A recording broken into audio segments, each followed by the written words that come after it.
di rombongannya ini yang paling depan, nomor 2. Nah, Mas Firdaus ini di nomor 3 dia. Sempet jaketnya itu jatuh di antara tikungan sampai pos 3 Tapak Nogo itu. Nah, temen nomor 2 ini sempat lihat, ini di radius sekitar 10-20 meter. Yazid Ahmad Firdaus dinyatakan hilang pada Minggu, 18 Januari 2026 di Bukit Mongkrang. 4 orang ini hilang di rombongan gua, gitu. Hilang, berarti keasikan dia jalan. Kadang kan bisa kita berhorizon, kadang kita harus vertik, gitu kan, turunnya. Hilang. Waktu sudah sampai di lembah, mendekati kita udah dengar nih ada aliran sungai gitu kan. Di tim advance kita 4 orang yang di depan. Oke, kita break di situ. Kita kumpulin personil. 4 orang nggak ada. Wah, HT tak nggak nyaut. Wah, gila ini nih. Karena di samping jalur di radius 5 sampai dengan mungkin 20 meter atau mungkin ke bawahnya udah kita acak-acak semua. Kok ya nggak ketemu? Setelah total 24 hari pencarian besar-besaran dilakukan, akhirnya korban ditemukan dalam keadaan meninggal dunia.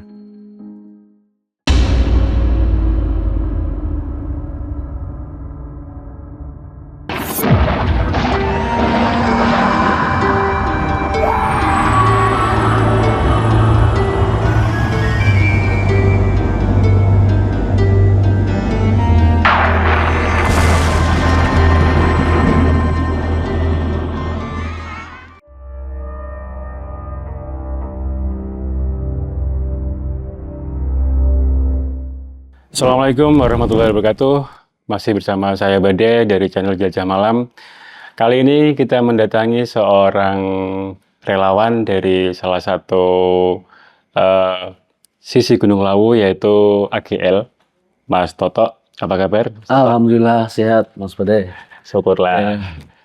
Kali ini Mas Toto akan menceritakan tentang apa ini, Mas? Tentang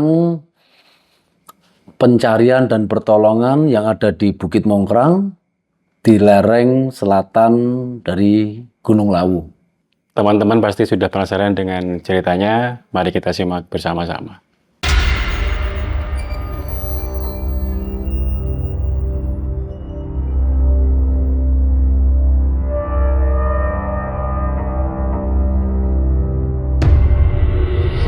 Kita jumpa lagi di sebuah channel Jelajah Malam, ya kan? Nah, kita mau sedikit mengupas nih, kita obrolan-obrolan santai yang insya Allah berguna untuk teman-teman pemirsa, penikmat, rekan-rekan semua, gitu kan? Iya.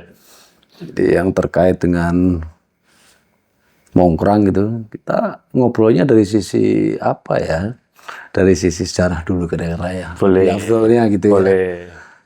Apa sih Mongkrang gitu kan? Mungkin kalau orang-orang bertanya sih, sak rejo-rejone sok mben, aku tekan kene mengupas sebuah nama dulu gitu kan. Iya, karena kebetulan saya pribadi pun belum pernah ke Mongkrang. Iya. Jadi ini jadi info yang menarik ini, Mas. Jadi Mongkrang itu sendiri sebetulnya sebuah gugusan tua yang diperkirakan lebih duluan Mongkrang ada dari gugusan Gunung Lawu sendiri. Yang memang letaknya ada di lerengnya Lawu. Karena faktor ketinggian dari MDPL-nya gitu ya. Dan ketika kita bicara tentang sebuah lokasi gitu kan. Jadi vegetasinya cukup komplit,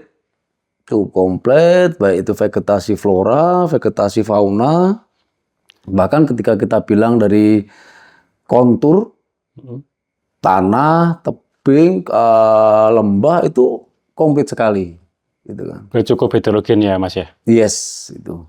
Bahkan kerapatan hutannya, lembahnya, gitu kan, bahkan ada air terjunnya, nah gitu. Nah. Jadi di Mongkrang sendiri itu sebetulnya bisa dikata dari kata nongkrong gitu kan. Nongkrong. Jadi sebelum kita masuk ke sebuah Bukit Mongkrang, di situ kita akan melewati desa terakhir gitu kan. Bisa dikata desa terakhir di wilayah Jawa Tengah sisi timur. Ya Jawa kan? Tengah, sisi timur. Oke. Oke, jadi sebelum kita masuk ke Provinsi Jawa Timur nih, gitu kan, yaitu desa Telogodingo. Di mana sebuah desa, nama itu identik dengan sebuah tempat. Biasanya seperti itu, ya kan? Yeah. Jadi emang Telaga Dringo itu sendiri dulunya emang telaga. Jadi telaga benar ketika peradaban sudah mulai berkembang, dihuni dan segala macam. Nah, pinggir-pinggiran telaga itu ditempatilah oleh sebagai pemukiman masyarakat. Nah, mereka dengan kehidupannya berkebun, berternak segala macam. Nah, ketika mereka ingin melakukan sebuah aktivitas hidup yang notabene berdagang untuk menjual hasil kebun atau hasil bumi, itu kalau ke timur ya mereka ke Sarangan, ke Magetan. Kalau kita ke arah barat ya ke Tawangmangu, ke Karangpandan, macam-macam gitu. Kalau ke selatan, ke arah Wonogiri, Jatisrono, itu wilayah-wilayah teritorial Wonogiri dan sekitarnya. Itu penduduk di situ lewatnya ya Mongkrang itu.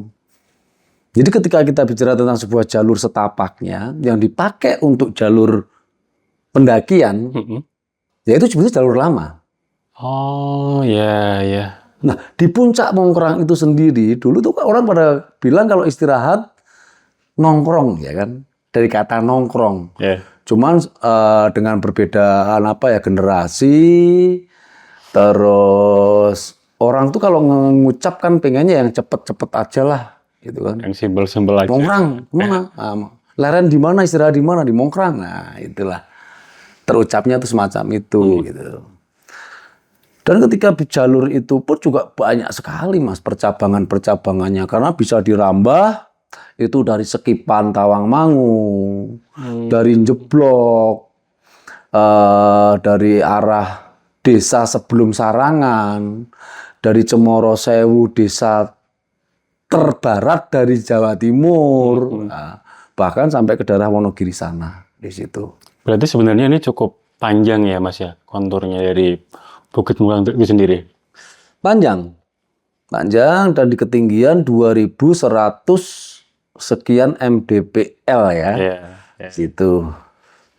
Jadi ketika kemarin itu ada sebuah insiden, tepatnya ya bisa dibilang hilang yang sampai dengan saat ini belum ketemu. Salah satu sahabat kita, teman pegiat alam, Mas Muhammad Al-Firdos ya di situ, yang sampai dengan kita teman-teman tim SAR gabungan dari banyak instansi pemerintah yang terkait, terus banyak elemen yang ada, kita saling bersinergi, bekerjasama untuk bahu-membahu mencari Mas Firdos di sini. Di situ. Yang seperti kita sudah sama-sama tahu, pencarian sampai dengan 13 hari. Yang hasil akhirnya pun sebetulnya kita sudah sama, tahu semua gitu kan. Kita belum berhasil menemukan. Nah, kita juga sudah mencoba menggunakan banyak sekali metode-metode dari mulai manajemen pencarian dan pertolongan sampai dengan kita menggunakan alat-alat vertical rescue yang notabene untuk operasi di rimba gunung, bahkan menggunakan anjing-anjing pelacak atau K9-nya punyanya Polri. Tuh. Dan yang menjadi sebuah catatan tersendiri ini di Mongkrang ini, jalur jelas. Ya kan? Cuman percabangan-percabangannya ya memang banyak, ya kan? Nah, kalau kita bicara tentang sebuah tingkat mistisnya gitu, ya sebetulnya sama aja. Di setiap gunung, mungkin kita di pantai, di gua, Bahkan di perkampungan sekali, Di rumah kalau kita pun. bicara tentang sebuah dalam tanda kutip mistis ya adalah. Ada. Karena ya. di semua kepercayaan kita, di agama kita kan seperti itu ya. Ya. Nah, di situ. Nah, sebetulnya kalau kita melihat kejadian dari Mas Firdaus ini sendiri, dari sebuah pengumpulan data gitu kan, kita menggunakan sebuah metode-metode dan ada sebuah manajemen sistem yang ini baku. Kalau kita bicara tentang sebuah manajemen baku untuk rimba gunung gitu kan. Ada kalau kita misalkan pencarian kita di laut, ya baku kita di kelautan, nah, macam-macam gitu. Kalau di rawa ya semacam itulah. Dari mulai kearifan lokal pun ya tetap kita jaga, kita hormatin. Nah, di situ secara kronologi Mas Firdaus ini mempunyai basic suka olahraga, yaitu trail run gitu kan. Ya. Trail run. Terlepas dia sebagai pegiat alam yang konvensional, kalau kita menggarisbawahi belum tergolong di situ, ya kan? Jadi pendaki konvensional itu yang memang betul dia pernah menjalankan metode mencari sekolah atau kursus atau ikut materi-materi sertifikasi, navigasi, survival, ya, macam-macam gitulah ya. Ya. Nah, Firdaus ini berbasic pada olahraga trail run. Trail run. Ya. Ya, dia juga mempunyai hobi olahraga dan insya Allah juga fisik yang bagus gitu kan. Dia rombongannya tuh 4 orang. Total semua 4 orang. 4 orang, Ya. ya 4 orang, gitu kan, 4 orang. Ketika posisi hilangnya Mas Firdaus ini, jadi 4 orang ini ada ini pas posisi turun nih ceritanya. Jadi rombongan ini pas posisi turun, sebetulnya dari start base camp Mongkrang maksud saya ke puncak, Mas Firdaus udah sekali. Yang kedua turun lagi sampai di puncak Candi 1. Nah, sampai puncak itu kan deket tuh, paling sekitar 1 jam lah ya Dari puncak. Jadi kalau kita bicara tentang sebuah kontur, ini base camp, Ya. jalan, cet, ya kan, jalan ke arah sini. Ini puncak Candi 1, ya kan, puncak Candi 2 di sini, gitu kan. Berarti bukan dinamain kayak pos 1, pos 2 itu tidak ya kalau di Bukit Mongkrang? Ada, Oh, ada. ada. Terus puncaknya Mongkrang di sini. Nah, kalau kita bicara pos 1 sebelum puncak Candi 1, puncak Candi 2, sebelum percabangan, ya kan? Terus ada beberapa warung. Oh, ada warung juga. Ada. Terus ada di pos 2. Setelah pos 2 ini lepas dari Candi 1. Terus pos Bayangan yang ada di kiri jalan. Barulah pos 3 Tapak Nogo, tikungan dikit, puncaklah Mongkrang gitu. Ya. Gitu. Mungkin orang ini pada bertanya-tanya gitu kan. Yeah. Karena untuk kegiatan Mongkrang sendiri yang notabene ya bisa dibilang 3 tahun terakhir ini cukup populer dan aman gitu. Untuk anak-anak SD pun, SMP, maaf ya bocil-bocil, aman, cukup aman. Tapi ya kembali di situ lagi, faktor yang namanya apes ya Tidak ada dalam kalender. nah di situ. Terus faktor cuaca, banyaklah pengaruhnya ketika kita bermain di alam bebas. Bebas, betul. Nah di situ. Dari kronologi narasumber kita udah mendapatkan semua, bahkan kita cek dari sosial medianya, bahkan dari orang yang pernah ketemu di lingkungan puncak di hari Minggu, itu pun sudah kita dapatkan, kita gali semua sumber-sumber itu, kita diskusikan bersama teman-teman tim SAR gabungan. Itu kan kronologinya dia itu naik itu di hari Minggu, ya kan? Posisinya itu jam 11 sekian, jam 10 sekian gitu kan. Udah sampai puncak, mau balik lagi. Memang ada sih obrolan dengan beberapa rekannya kalau dia pengen nyoba jalur. Entah nyoba jalur atau membuka jalur. Nah, ini sebuah tanda kutip juga. Kalau orang mau ngebuka jalur berarti harus bawa peralatan komplit dong. Betul nggak? Ya. Harus bawa, paling nggak dia bawa GPS, jam Garmin, peta yang sudah kita set, ya kan? Terus untuk HT, logistik yang cukup, parang tebas, nah macam-macam itu. Mungkin bahasanya lebih tepatnya mencoba jalur baru yang asing baginya gitu, ya kan? Masuk akal ini. Nah di situ ada obrolan di situ. Nah setelah kita kumpulkan, kita gali data itu semua, kita mengerucut atau menginjak ke keluarga. Kita kumpulin data dari keluarga, kita juga kumpulin juga data rekening koran, gitu kan? Karena itu kan bagian dari sebuah penyelidikan, atau kita ngumpulin data untuk opsi-opsi berlangsungnya sebuah pencarian dan pertolongan gitu kan. Kita juga ada teman-teman yang dari drone, dari mana-mana lah. Yang menjadi sebuah sedikit kejanggalan itu pada dasarnya ada di 12 menit orang yang ngelihat tuh orang yang ada di puncak pernah ngelihat dengan jedanya. Karena kita cek di jam Garmin-nya itu, bukan di jam Garmin. Kalau jam Garmin dia udah nggak aktif. Dia Mas Firdaus ini jam Garmin-nya baru. Terakhir aktif itu di tanggal 4 untuk renang. Sebelum, karena jam baru mungkin belum mengaktifkan fitur-fiturnya. Gitu loh, belum mengaktifkan fitur-fiturnya. Kalau dari provider email atau dengan satelit di lingkungan Mongkrang ini kan ada 2 nih bro. Satu di Cemoro Sewu itu merekam di hari Minggu pas naik. Urusan satelit kan yang terpancar ya, yang tertangkap. Satunya lagi di sebelah barat Mongkrang itu ada. Dia melaporkan posisi di hari Senin.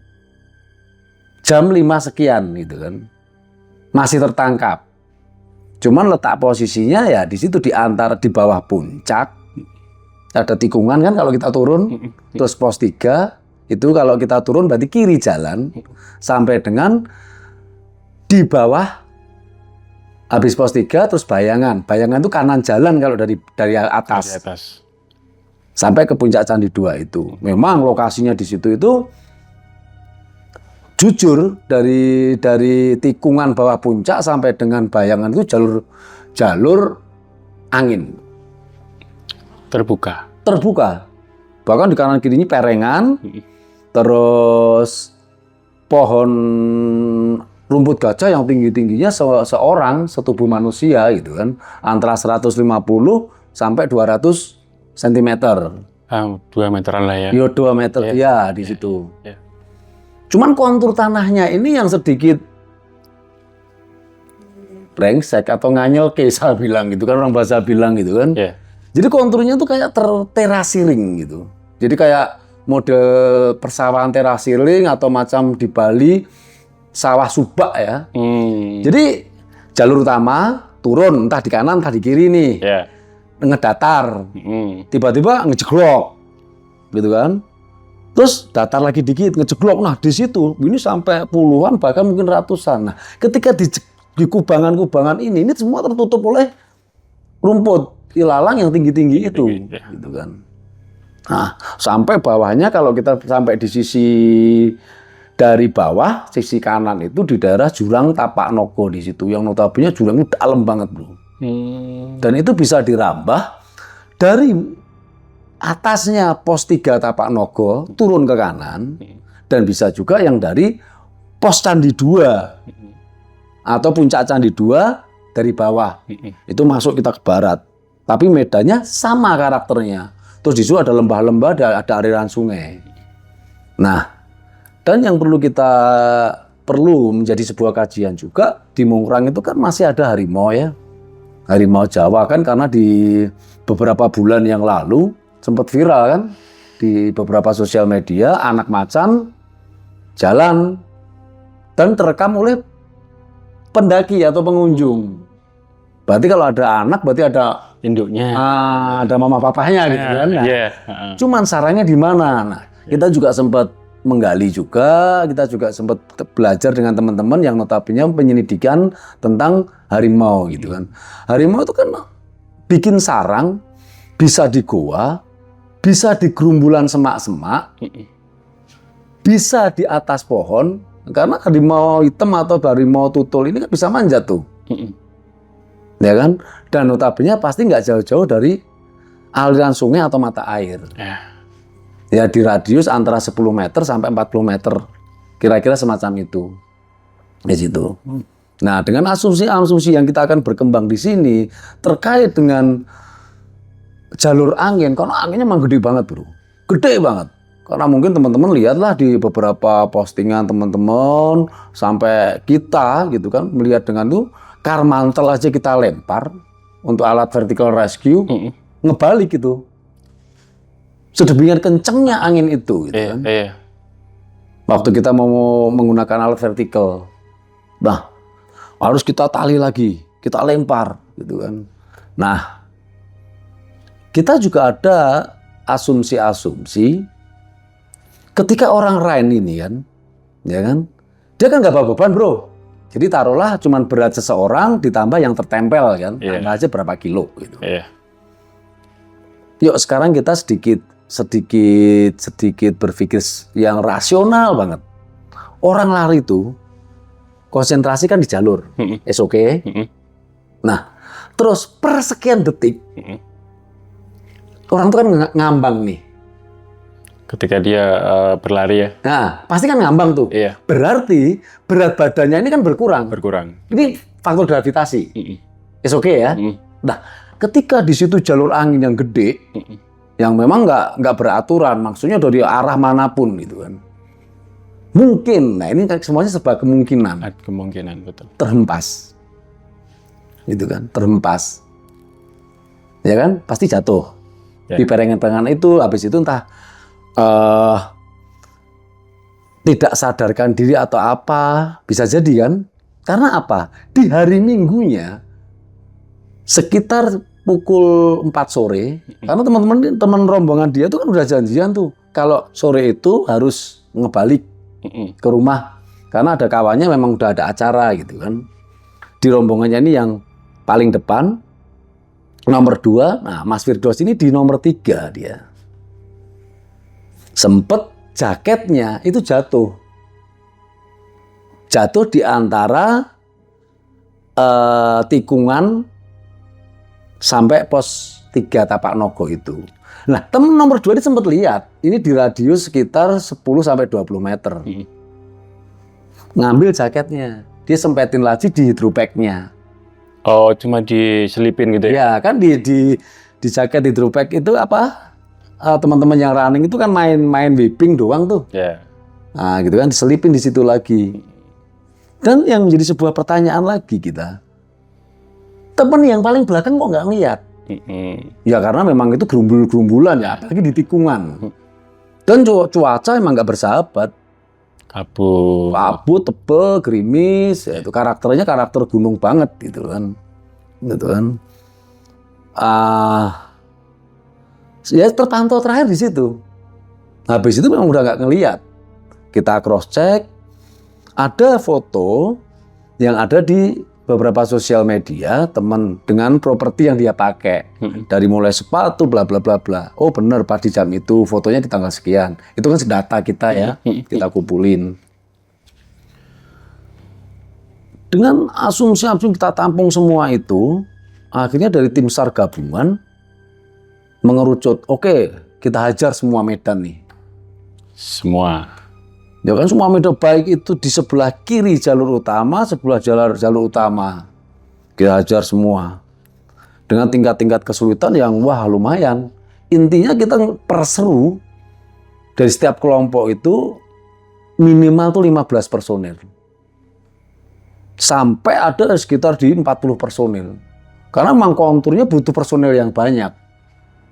Terus semua akses atau semua jalan, baik itu jalur yang ke Baskem Mongkram, yang kita pakai untuk pos Kodal, jalur Mites, jalur Sekipan, jalur yang ke arah Preseran, yang harus ke barat, yang dari Jeblok, ya kan? Dari semua jalur yang menuju ke puncak, kita sisir semua. Baik itu dari bawah, pergerakan, maupun kita dari puncak yang turun ke masing-masing jalur itu. Kita sisir semuanya, dan kita kembangin. Masuk radius di 10-20 meter. Ketika masih terjangkau oleh kita. Sebagai tim rescuer gitu kan. Nah, di situ. Itu pun kita belum dapat menemukan. Yang pasti kendala kita ketika di lapangan cuaca. Emang cuaca buruk banget gitu kan. Jarak pandang kita aja paling di sekitar 5 meter itu. Itu pun belum kita disapu hujan badai yang sehari itu minim 4-5 kali. Itu minim saya bilang. Kalau cuma gerimis itu kan nggak kita anggap bro. Serius itu. Jadi wind blocker itu nempel di tubuh, gitu kan. Lepas ya udah, kedinginan dan segala macam gitu.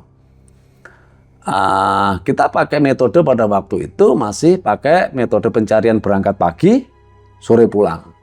Kita ngumpulin, menganalisa lagi, kita briefing untuk kinerja besok pagi, gitu.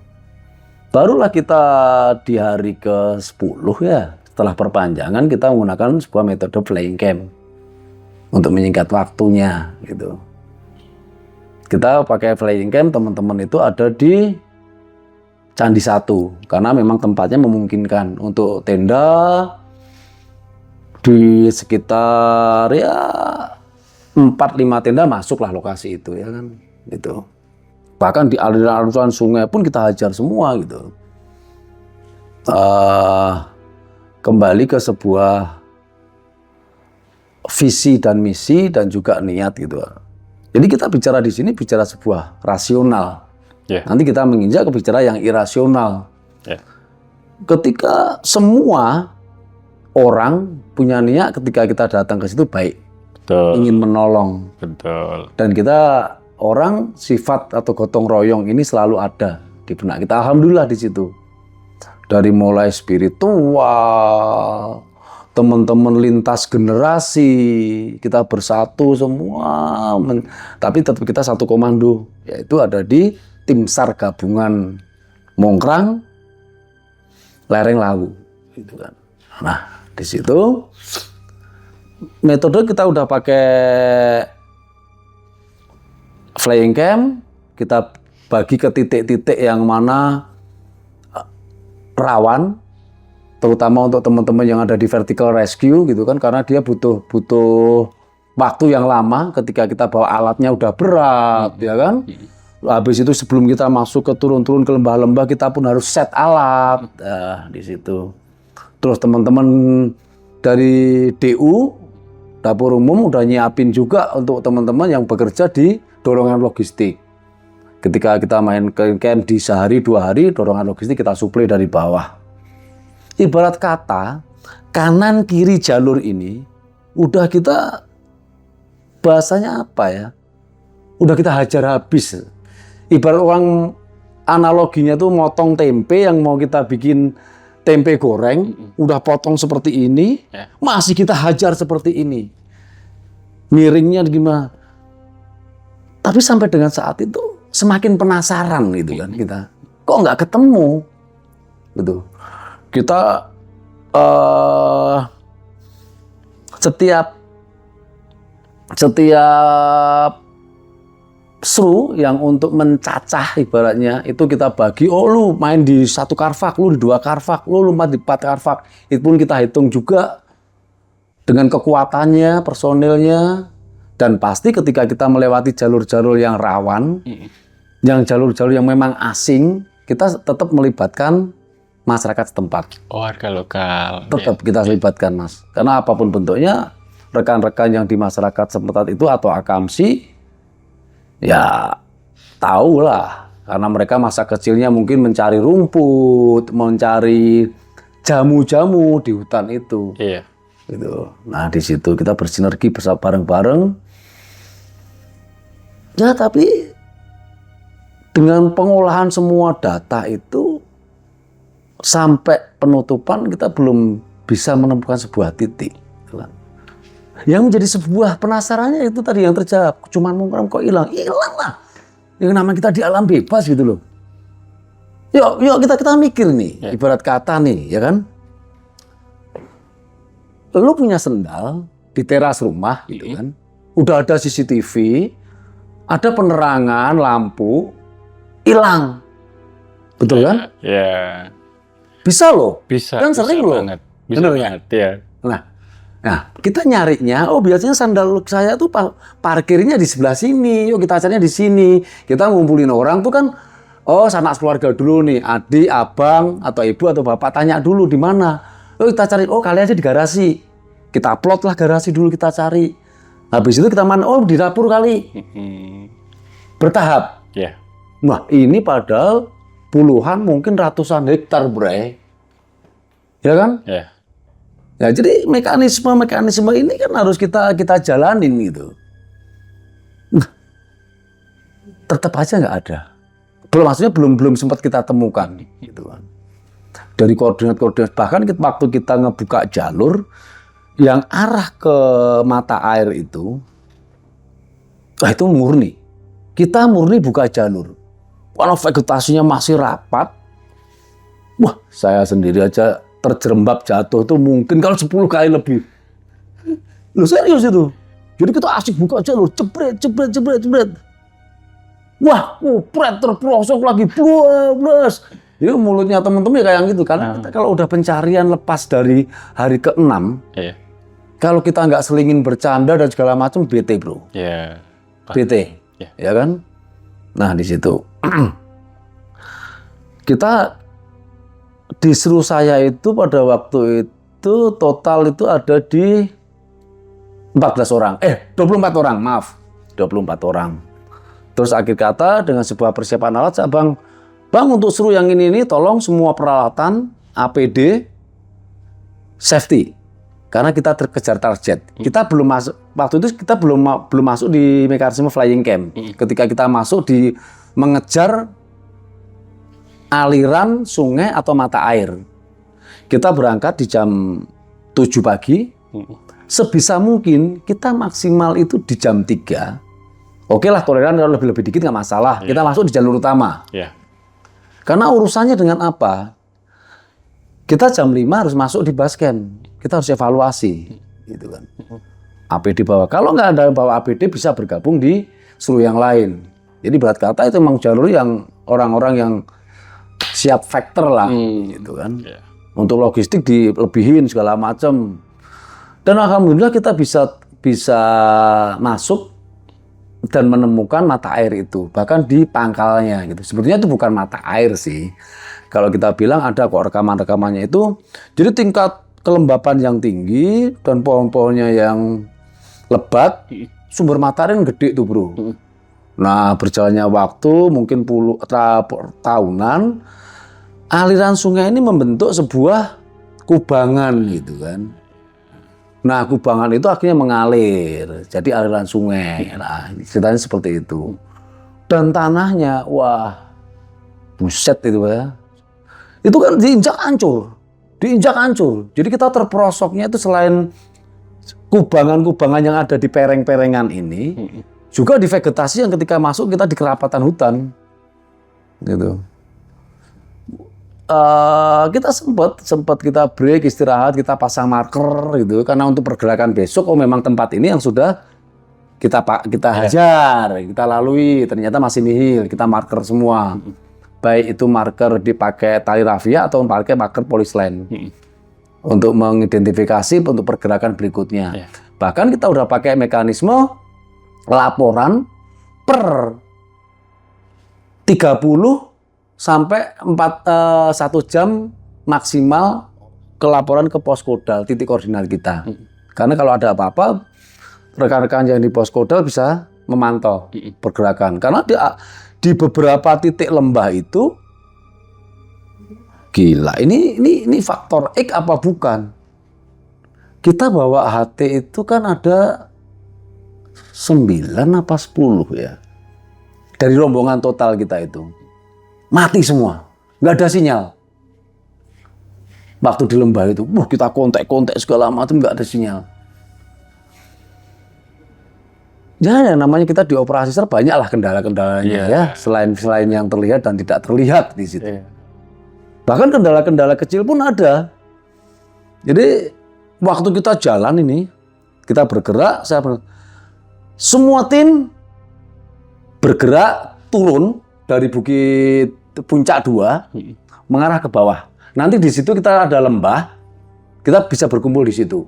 Cuman kita pencarian di kanan kiri harus terlihat oleh rekan, gitu kan? Tolong webbing semua dipersiapin. Oke, jalan. Ya, ini ada cerita lucu nih. Apa itu? Ada cerita lucu. Ketika kita ber-24 ini kita jalan, gitu kan? 4 orang nih hilang di rombongan gua, gitu. Hilang, berarti keasikan dia jalan. Kadang kan bisa kita berhorizon, kadang kita harus vertik, gitu kan, turunnya. Hilang. Waktu sudah sampai di lembah, mendekati, kita udah dengar nih ada aliran sungai, gitu kan. Di tim advance kita 4 orang yang di depan. Oke, kita break di situ. Kita kumpulin personil. 4 orang nggak ada. Wah, HT, tak, nggak nyaut. Wah, gila ini nih. Padahal itu sesama satu kru ya? Satu seru ya? Yang memang sengaja kita mau masuk ke areal Tapak Nogo ini. Yang masuk ke ada 2 lembah, 2 bukit di situ. Yang pengennya kita hajar semua karena ada indikasi survivor itu bisa dong lari ke arah sungai, menginjak area minum. Karena orang-orang nggak makan per 24 jam itu mungkin bisa nahan. Tapi kalau air kan nggak bisa tuh. Karena Mas Daus ini kan cuma bawa Coca-Cola. Intinya dari persiapan minum pun juga minim. Nah, di situ 4 personil ini kok nggak ada. Kita kumpulin data, akhirnya kita ambil kesimpulan. Udah sekarang gini, 6 orang kita harus lepas. Kembali ke jalur yang kita bikin. Ikutin marker sampai ketemu 4 orang tadi. Berarti kita pangkas 10 orang kan? Sampai ketemu. Kalau nggak ketemu nanti kembali ke sini kejauhan, balik ke Candi 2. Kita ketemunya di sana. Di jalur pasti ada sinyal. Ya kan? Pasti kita bisa kontak-kontak entah di jam berapa nantinya. Oke. Kita jalan lagi. Rombongan yang 4 ketemu kita di lembah di bawah. Loh, kamu sampai sini gitu kan? Iya, kita kan sesuai instruksi dan seru. Oke. Cuman posisinya kenapa kamu nggak HT? Udah ada kontak om katanya. Nggak bisa kontak semua. Nah, padahal 6 orang kan udah balik arah mencari kan? Kita nggak ada sinyal, udah biarin aja. Toh dia udah ada instruksi, cuman ada 2. Sampai ketemu di jam yang sudah ditentukan, nggak ketemu, lu balik. Jangan ngikutin kita lagi. Sepakat kita kan? Ya udah, jalan. Jebret, sampai kita berhenti makan siang, kita sempat ngopi, canda-canda. Kita jalan ke arah. Kita memang istilahnya setelah ketemu air, saluran sungai, kita pengen masuk ke jalur utama.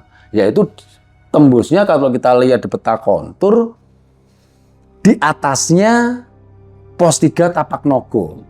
Sebelum tikungan pertigaan yang mana Mas Daus ini terlihat jaket jatuh. Ya kan? Nah, di situ kita sisir main dari bawah. Beberapa hari kan main dari atas. Ya kan? Tim vertik, bahkan tim rekan-rekan K9 pun juga masuk di situ. Ada HT kan waktu kita mau naik di Perengan ini.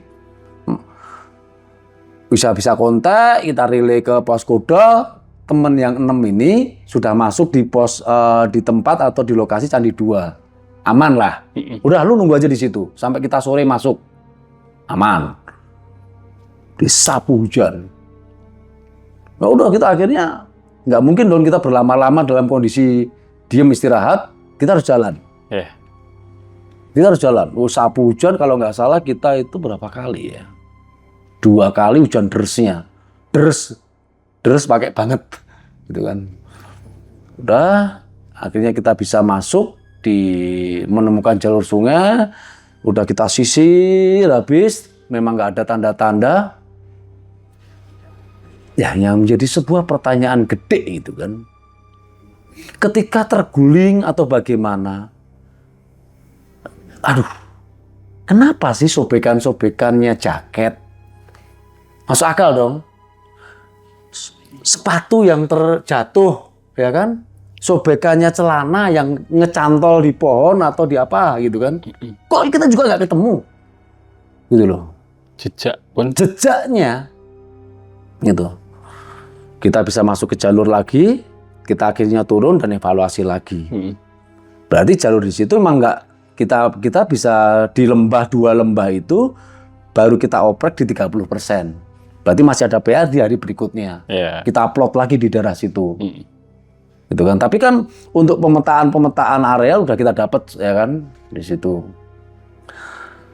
Bahkan kalau kita sedikit ngebalik di malam pertama, di hari Minggunya,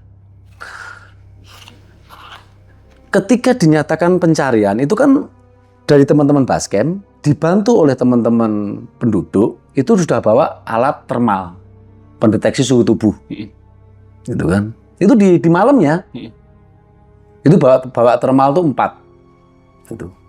Disisir dari semua jalur dari mulai Bascam sampai di puncak di kanan kiri itu total 2 seru yang berisi kurang lebih 15 personil. Ini di hari pertama ya? Malam pertama. Malam pada saat? Berarti di hari Minggu. Oh. Di hari Minggu, bro. Iya.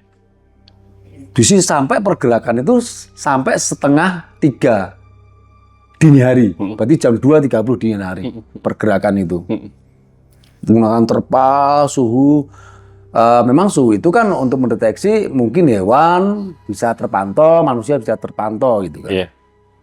Bahkan alat termalnya itu bisa mencapai di 30 sampai mungkin di 70 meter. Gitu loh. Berarti kalau di kanan kiri jalur kan mungkin bisa aja kan ke bidik itu pakai termal. Tapi kok juga nggak ketemu gitu lah.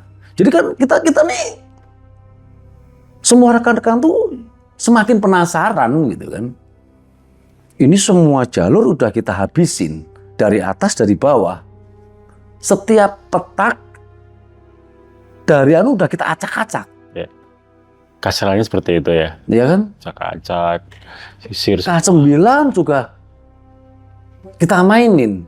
Drone pun kita mainin di beberapa titik. Baik itu pemantauan dari pos Kodal, dari pos 2 Candi, bahkan ada di atasnya Candi 1. Cuman kalau rekan-rekan drone kan yang mana teknologi ya, mentoknya kan mereka di angin sama kabut. Ya. Meskipun dia punya termal. Tapi kalau kita bicara tentang sebuah kabut dan angin, apalagi hujan, dia nggak bisa kerja maksimal kan. Nah di situ. Ya bisa kita tarik sebuah kesimpulan kayak mencari jarum di tengah tumpukan jerami di gudang gitu kan. Yeah. Bahkan itu udah kita bongkar, kita pindahin, nah ibarat kata, tapi semua itu kuasa Allah gitu. Dan intinya kita dari semua tim gabungan, dari semua elemen bekerja maksimal gitu. Ya Tuhan yang menentukan gitu kan. Ya, seperti itu. Di situ. Jadi bahkan dari ya kita tarik kesimpulannya kearifan lokal pun kita juga menggunakan ya kan. Terus bahkan ada masyarakat di situ yang kebetulan bertepatan dengan hari sedekah bumi di Tapak Nogo itu. Tapak Nogo itu sembelih kambing di situ, ya dengan berritual, gitu kan, dengan berritual. Karena di setengah tahun sekali kan memang masyarakat desa masuk ke areal Tapak Nogo itu. Tapak Nogo itu jurang yang dalam bro. Itu mencapai sekitar kurang lebihnya di 200 meter. Cukup. Dan itu dimasukin oleh teman-teman. Bahkan di titik-titik tertentu, ketika kita pakai angkor itu kan pohon, bisa 2, bisa 3, betul nggak? Ya. Nah, ini yang sebetulnya jangan ditiru ketika ini tidak memungkinkan itu kan. Di titik tertentu itu kita pakai angkor manusia. Dan ini sebetulnya titik terakhir ya. Nggak boleh dalam dunia vertik. Tapi ini kan tanda kutip gitu kan. Ya. Kita menggunakan angkor yang pastinya minim itu 4 orang. Kita pakai 5 personil. Dalam keadaan yang luar biasa. Karena darurat. Ya. Karena darurat. Dan kita bisa hitung berat badan tubuh si A, si B, si C. Nah, ini memang cukup beresiko di situ. Tapi rekan-rekan yang ada di sini kan maaf ya, bukannya kita sok-sokan atau apa, yang orang yang berkompeten di bidangnya. Betul. Dia pastinya bisa hitung. Iya. Kekuatan alat, terus segala macamnya.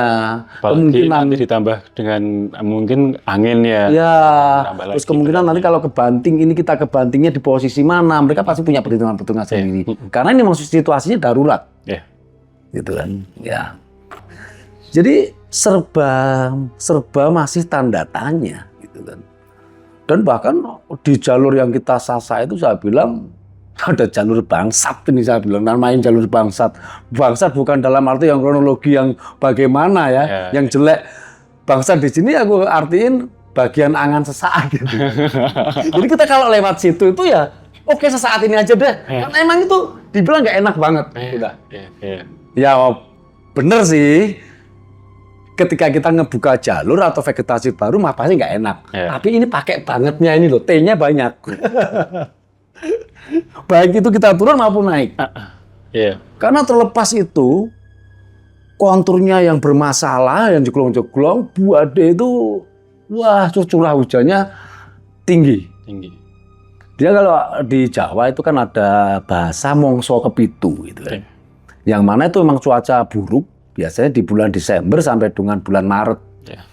Gitu kan. Bahkan itu rata-rata hampir di semua gunung di wilayah Jawa Tengah kali ya. Karakternya. Cuman kalau angin di sekitar itu yang kita bilang di depan, itu nggak pakai mongso-mongsonan. Setiap saat itu. Cuman radius atau tekanannya angin bisa kecil, bisa gede. Tapi itu jalur angin. Jadi emang strukturnya kayak kita bicara di Kalimantan ada Katulistiwa, garis Katulistiwa ya itu memang ada di sekitar Pontianak gitu. Nah semacam itulah. Sampai yang menjadi kita sebuah salut itu ibu-ibu kampung yang setiap pagi datang ngebantu di DU, tidak hanya teman-teman pegiat alam atau tim SAR gitu kan, bawa logistik dari ladangnya, dari kebunnya dibawa sore pulang. Ya semua punya peran. Ikut andil ya. Ya ikut andil. Jadi nggak di sini kita bisa garis bawahi nggak ada lu, nggak ada gue, nggak ada kita. Satu kata kita bekerja untuk membantu menolong orang. Untuk kemanusiaan. Untuk kemanusiaan. Itu yang kita terus garis bawahi di sini. Jadi kalau kita bilang sebuah penasarannya, penasaran banget. Tapi kalau kita kerja kan ada SOP-nya kan, gitu kan. Ada aturan mainnya, ada manajemennya. Setelah kita masuk di sebuah manajemen, kita masuk di metode. Ketika metode ini kita pengejutan ada di sebuah sistem. Sistem ada plan nanti. A, B, C dan seterusnya. Dan di sini udah kita kerjakan semua. Nah mungkin di sebuah manajemen ini nggak akan kita kupas ya, karena ada kode-kode etik tersendiri. Gitu. Ya semuanya kita serahkan kembali ke Allah. Yang pastinya di alam itu tidak ada sesuatu yang nggak mungkin. Semua kemungkinan bisa terjadi. Semua serba mungkin. Karena yang namanya perubahan cuaca, itu cuaca tuh nggak pernah kalau berubah nggak pernah izin loh kok bro. Ya kan? Bener nggak? Di situ kan? Sorry nih, gua mau badai nih. Ya kan? Gua mau hujan gitu. Nah di situ. Cara yang di atas kan gitu. Nah, yang kedua, ketika pengambilan sebuah keputusan. Ya. Gitu. Yang ketiga, koneksitas tubuh. Up dan down. Orang yang dipersiapkan dengan matang jauh-jauh hari, ketika pada waktunya, down pun juga banyak kok. Betul nggak? Betul. Yuk kita berkaca pada senior kita nih, almarhum Om Norman Edwin dan Didik Samsu yang di Ajeng Cogwa. Ya kan? Al-Fatihah buat Om Norman sama Om Didik, ya kan? Mereka sosok-sosok yang begitu legend sekali kan di dunia pendakian. Persiapannya kurang apa? Ya. Dan pasti melakukan itu, nggak mungkin nggak. Risetnya kurang apa? Ya. Latihannya kurang apa? Itu kan. Ya di situ. Kalau kun fayakun ya. Kalau Allah sudah berkehendak, ya gimana lagi gitu. Jadi semua sistem udah kita jalani segala macam ya. Jadi ibarat kata ini sampai kita recording gitu kan, setiap jengkalnya itu selalu kita ulas di setiap paginya untuk pergerakan besok pagi dan seterusnya. Ya. Jadi terkait dengan sebuah berita-berita yang bagaimana dan bagaimana, ya ketika kita orang yang ada di lapangan dan kita punya peran kerja di situ, yang tahu persis mekanisme kerjanya. Ya demikian itulah dunia alam, ya. Dunia alam yang penuh dengan sebuah misteri. Jadi waktu itu untuk proses pencarian ini secara resmi itu berapa hari, Mas? Waktu itu mekanisme kita 7 hari. 7 hari. Habis itu diperpanjang 3 hari. 10 hari. Dan diperpanjang 3 hari lagi. Jadi total 13. 13 hari ya. Karena kita di pencarian dan pertolongan itu melihat kasus. Melihat elevasi. Melihat teritorial. Nah, di situ. Jadi kenapa ditetapkan kok di 7 hari pertama? Oh, perpanjangannya di 3 hari pertama, di 3 hari berikutnya. Mungkin ini kalau kita terapkan di Merapi atau terapkan di Merbabu di sekitar puncak nggak berlaku. Mungkin kalau kita di Gunung di Loser di Sumatera tidak berlaku. Nah, di situ. Iya. Itu ada sebuah kajian-kajian tersendiri. Kenapa sih segitu gitu.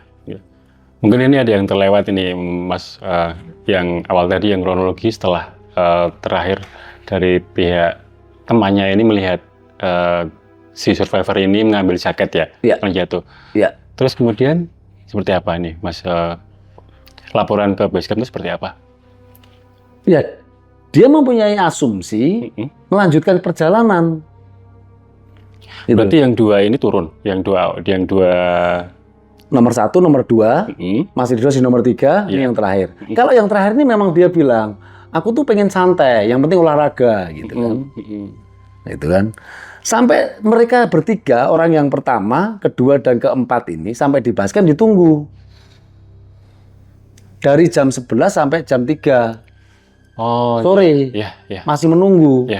Bahkan ketika teman-teman dari basecamp yang dibantu oleh teman-teman Muskamp Akamsi, mereka pun masih menunggu dan juga mengikut naik. Setelah jam 3 itu ya? Iya, pergerakan dari jam kurang lebih itu di setengah 4 atau jam 15.30 ya. Pergerakan itu sampai maghrib, bisa sampai tengah malam. Bahkan kembali ke basecamp itu di kurang lebih pukul 2.30 dini hari. Berarti di hari H kejadian langsung? Iya. Langsung ya. Dan kita dinyatakan sebagai operasi itu di hari Seninnya. Iya. Di situ. Itu kalau boleh diinfokan, Mas, itu apa namanya, untuk basecamp itu di ketinggian berapa? Kalau di puncak kan 2.100 sekian ya? Yes. Kalau yang di basecamp untuk start pendakian? Berapa ya? Nah ini saya lupa nih. Oh iya. Kalau apa namanya, ketika ada Di orang 1000 sekian lah dia. ada teman-teman pas mendaki itu sekitar berapa jam dari base camp sampai puncak nanti kan bisa Itu kalau orang biasa, orang hiking ya, hiking, ya. taruhlah itu di 2,5 lah. 2,5 jam. 2,5 sampai 3 jam, santai, hiking santai.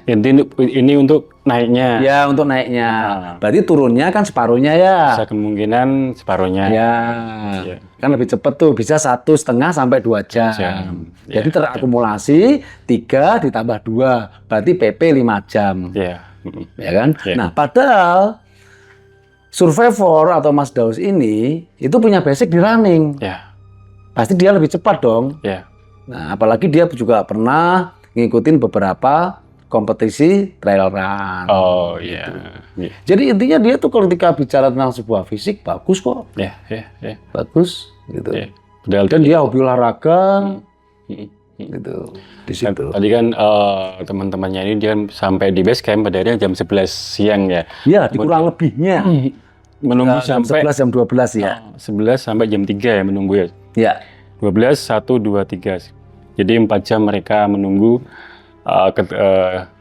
dari Mas ini ya, dari Daus, Mas ya. Daus ini ya. Jadi kan bisa dibilang memang ini kemungkinan entah si survivor ini mungkin masih di atas, Ya. mungkin Ya. nah gitu Karena ya. kan sempat terbersit kalau Mas Daus ini pengen nyoba jalur Oh, iya. berbeda. Ah, Nah, mungkin ini baru proses tuh gitu kan. iya. Nah, ya saya sendiri selaku apa ya, bergabung dengan rekan-rekan yang ada di sana ya penasaran gitu loh. Ya. Penasaran. Semua tempat di kanan kiri jalur kita acak-acak semua, bahkan di tempat-tempat yang notabene kita lihat. Jadi dengan kita ada sebuah analisis nih ya. Orang melakukan sebuah kegiatan pasti harus ada energi. Ya. It's okay ya. Oke. Energi berarti harus ada minuman, harus ada logistik. Sepakat. Pergerakan di situ, kalau cuma biskuit dan segala macamnya, berapa jam sih ke depannya? Masuk akal kan? Ya. Berarti kita ngitung daya jelajah. Hal yang tidak mungkin dia jelajah, kita pun kerjakan. Contohnya. Contoh, dia bawa kalori, bawa makanan gitu kan, penjelasannya nih. Oh sekian kakal gitu, bawa minuman sekian kakal. Nah, ketika dia pengen buka jalur atau turun lewat jalur yang berbeda, lewat jalan-jalan yang kan percabangan banyak. Misalkan ini kita di Candi 2, itu ada jalanan turun itu sampai ke Sekipan, Kalisoro, atasnya Tawangmangu, sampai ke Mitis. Itu radiusnya jauh, Pak. Itu jauh. Itu bisa sampai 2-3 jam. Dan medannya lumayan. Lumayan bangsat itu tadi saya bilang gitu kan. Nah, daya jelajah ini dengan logistik yang dia punya, energi yang dia punya, kayaknya nggak mungkin deh dia sampai situ. Ya. Dia pasti udah kelaparan, pasti udah kehausan gitu kan. Pasti dia ngebalik. Ya. Kalau nggak ada faktor dia terjatuh, ya kan? Ya. Kalau dia masih dalam konteks di jalur loh, Ya. gitu loh. Dari daya jelajah survivor ini udah kita pertimbangkan, Ya. kita hitung sampai berapa puluh kilo, sampai berapa karvak di peta. Ya nggak mungkin sampai kita oh mungkin loh. Kita dengan teman-teman terjadi sebuah perdebatan panjang. Ya. Kita lihat, oh potensi yang ada di sini banyak. Kenapa tidak hal yang tidak mungkin ini? Teman-teman yang berkumpul ini semua relawan, semua tim SAM gabungan ada. Manfaatkan waktu dan tenaganya. Itu sampai kita lakukan, Pak. Gitu loh. Ya. Kalau barusan Mas Toto kan memang banyak jalur yang sampai ke puncak ya. Ya. Apalagi tadi Mas Toto menjelaskan atau sejarah dari Mongkrang itu sendiri. Ya. Memang banyak dari dulu memang warga setempat yang kemudian pergi kemana lewat situ ya. Ya. Ya tapi kalau untuk yang jalur yang khusus, yang resmi Iya. Yang untuk wisata ataupun yang hiking itu emang hanya satu ataupun ada berapa? Di bawah pos 1 itu ada percabangan, tapi gede dan terlihat. Jadi cuma sama, bercabang, ntar ketemunya jalur utama. Gitu. Oh. Intinya jalur lama, jalur baru, gitu ya. Iya. Terus ketika kita di Candi 1, di Candi 2, ini memang di sebelah sananya, sebelah kanan, di koordinat sekian gitu kan. Saya harus buka peta karena ini kalau lebih bicara tepatnya. Itu ada percabangan juga yang ke arah Mitis, ke namanya sebuah daerah, terus ke Sekipan, terus ke Pleseran, ke Cemoro Wayang itu. Nah, di situ pun sempat kita acak-acak Pak gitu loh. Bahkan tempat-tempat yang tingkat yang dipercaya oleh masyarakat sekitar, tempat mistiknya kuat pun ya kita bicaranya es kulon nuwun lah. Ya. Itu pun yang dianggap sakral kita datengin gitu loh. Ada nggak itu tanda-tanda vegetasi yang rusak? Ya kan, kita kumpulin. Ya itulah. Ya. Kondisinya. Seperti itu ya. Yang terjadi. Ya, yang terjadi di Bukit Mongkrang yang selama ini ya intinya kalau kita di alam tidak ada ya itu tadi sesuatu yang baik-baik saja. Ya. Semuanya serba mungkin dan persiapan kita memang harus prepare yang semaksimal. Iya. Terus ini Mas Toto, sampai saat ini ataupun ketika hari pencarian berakhir ada ataupun kesimpulan sementara nggak dari survei ini? Kenapa, seperti apa, atau bagaimana? Untuk kesimpulan sementara, karena ini kan sampai saat ini belum diketemukan. Ya. Terus kesimpulan sementara pada waktu itu Ya kesimpulan sementara untuk aktivitas pencarian kita breakdown dulu, kan? Yang secara umum dan untuk pergerakan sesuai instruksi pihak pengelola dan instansi-instansi yang terkait. Untuk teman-teman ranger yang ada di Lawu, yang maaf, notabene sedikit banyak paham lokasi dan dibantu oleh Akamsi yang melakukan pergerakan pemantauan, gitu. Di situ, kalau kita untuk mengerucut menjadi asumsi yang menjadi sebuah bahasa tentang tingkat kefaktaannya belum bisa Mas, karena secuil jejak itu tidak kita temukan. Kita mau mengembangkan sebuah identifikasi dari mana nih? Jejak APD ini loh. Kalau tersangkut di salah satu perengan di jurang, masa sih topinya, sobekan jaketnya, ya kan? Karena kalau orang hipo masih dalam konteks sadar itu kan ada ya, dia akan melepas beberapa atribut yang tertempel di tubuh. Ya kan, kalau kita mau mengacu pada kasus-kasus sebelumnya, karena tingkat kesadaran manusia pada titik hipo dia akan berkurang banyak. Betul. Di hawa dingin, di suhu persekian, dia melepas. Bisa terbalik seperti itu ya? Dia terbalik. Di situ. Nah ini kita pun tidak menemukan itu, ya kan? Kalaupun terjatuh pada radius yang dihempas oleh angin, misalkan. Paling enggak, karena di samping jalur, di radius 5 sampai dengan mungkin 20 meter, atau mungkin ke bawahnya udah kita acak-acak semua. Kok ya nggak ketemu? Termasuk kayak mungkin ketika seandainya, maksudnya ini asumsinya terjatuh, kayak ilalang yang menutup. Rusak. Mungkin, ya itu pun juga. Jadi ketika kita di perengan nih, misalkan ini memang tidak bisa kita rambah dari atas, kita pakai teman-teman vertikal di beberapa titik, misal titik sini, ini, titik sini, ini, titik sini. Bahkan ketika pada ketinggian tertentu, dia pun melakukan sebuah pergerakan horizon. Nggak cuma vertikal, tapi horizontal juga. Dan dari bawah pun ada pergerakan yang naik. Jadi kita jemput bola. di situ. Ya. Nah, makanya kita bisa membuka jalur yang saya bilang di depan, jalur-jalur bangsat ini kan di sini ini. Karena emang itu bisa dibilang yang nggak mungkin akan mungkin. Nah, di situ loh. Ya. Yang akhirnya ya memungkinkan hal yang tidak mungkin itu tadi. Nah, di situ. Iya. Memang kalau kita bilang nggak bisa dong, ibarat kata orang satu ruangan, kalau di ruang nyata kita sapu semua kotoran gitu kan. Karena ini alam, Pak. Ya. Konturnya yang sedemikian susah, di perengan segala macam, cuaca yang sedemikian kacaunya. Nggak bisa bersih-bersih banget dong gitu. Ya. Kalau kita mau gila-gilaan, wah ini gila-gilaan saya bilang. Tapi ini apakah mungkin gitu kan? Kita opsi taruhlah kanan kiri jalur sepanjang ini opsi liar banget. Nah, gitu kan. Dari mulai Candi 1, baik itu di kanan di kiri, kita bergerak ke atas. Kita bawa mesin pemotong rumput, mungkin 10 sampai 20.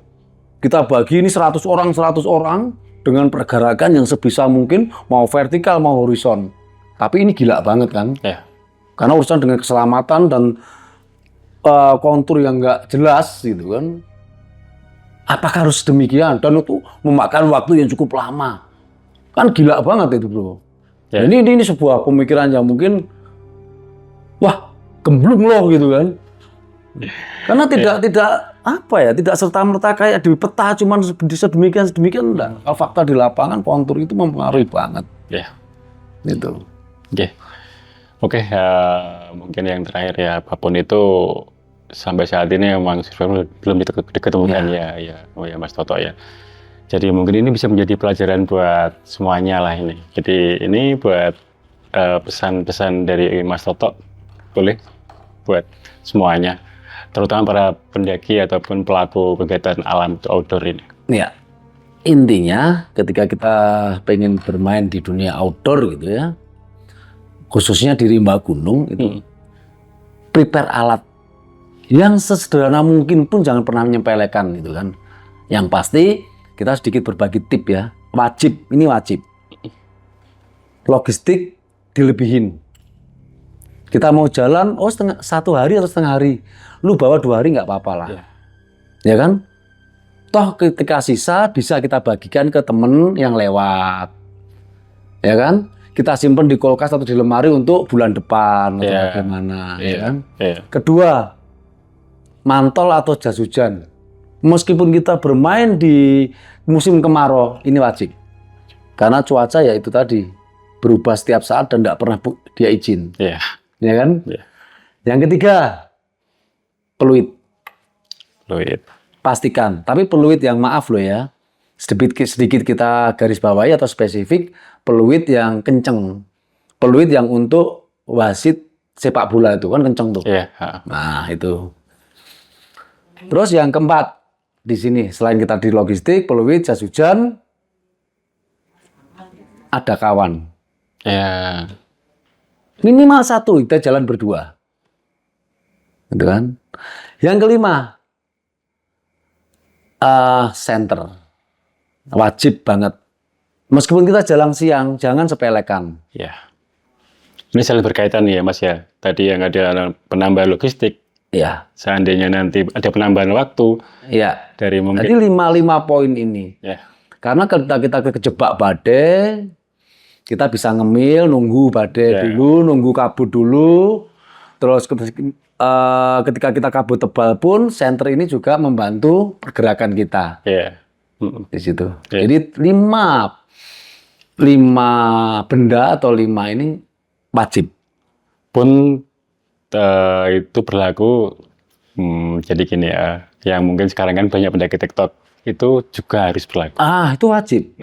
Mau itu TikTok, mau cuma sekedar hiking, mau pendaki konvensional, 5 ini wajib.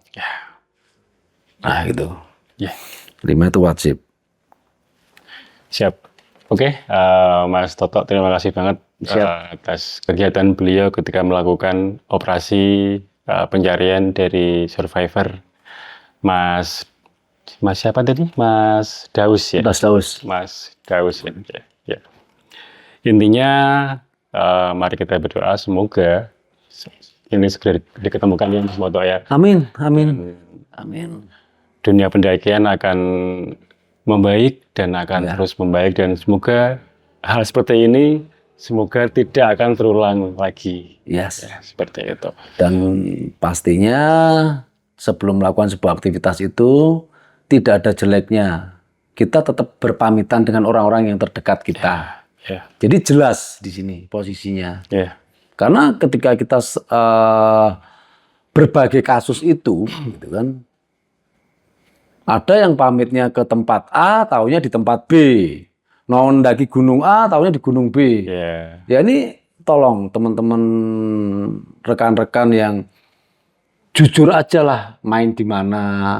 Ya. Dan registrasi itu wajib. Karena apa? Untuk keselamatan kita semua. Kita sendiri juga. Jadi niat sampean untuk melakukan sebuah aktivitas, cari apa sih kepuasan, kesenangan, entah itu olahraga, entah itu memanjakan mata, ya, monggo lah apapun alasannya. Ya.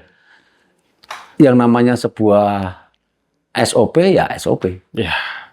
Ya. Itu nggak bisa ditawar-tawar lagi. Betul. Nah, gitu. Betul. Ya. Dan mungkin ini bisa menjadi evaluasi semua pihak, baik dari yang stakeholder yang terkait, seperti itu. Mungkin itu sekian dari saya, Badai, dan Mas Toto. Terima kasih semuanya. Wassalamualaikum warahmatullahi wabarakatuh. Sampai jumpa di video berikutnya.